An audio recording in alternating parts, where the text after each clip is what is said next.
আমি আর আর্মি চাকরি করতে চাই না, আমাকে তাড়াতাড়ি সাসপেন্ড করে দাও। আরে সোলজার, তোমার কি মাথা খারাপ হয়ে গেছে নাকি? তুমি সাসপেন্ড হতে চাচ্ছ? এই তো কয়দিন আগে তুমি আর্মিতে জয়েন হলে, আবার এখনই সাসপেন্ড হতে চাচ্ছ? আরে স্যার, আমার অনেক প্রবলেম আছে, আমার আর্মি চাকরি করতে ভালো লাগে না, তুমি তাড়াতাড়ি আমাকে সাসপেন্ড করে দাও, আমি তোমার কোনো কথা শুনতে চাই না। আরে সোলজার, তুমি আমাকে গরম দিচ্ছ কেন? তুমি যখন বলেছো তুমি সাসপেন্ড হবে, তাহলে আমি তোমাকে ঠিক সাসপেন্ড করে দেবো।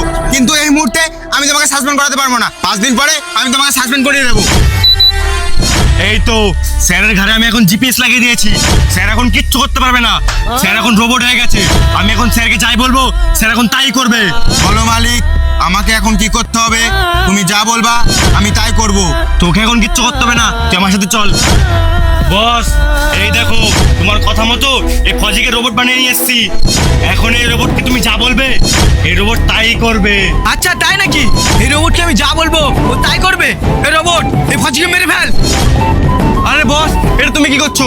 তোমার কথা মতো আমাদের স্যারকে রোবট বানালাম আর তুমি আমাকে মেরে ফেলছো। আরে হ্যাঁ, এখন তো তোকে আমি মেরে ফেলবো, কারণ আমি যেটা চেয়েছিলাম সেটা আমি পেয়ে গেছি। এখন তোর বেঁচে থেকে কোনো লাভ নেই। তুই কিন্তু আমার সঙ্গে বেমানি করছিস, তুই এই কাজটা করিস না। তুই এই রোবটটাকে বল আমাকে ছেড়ে দিতে।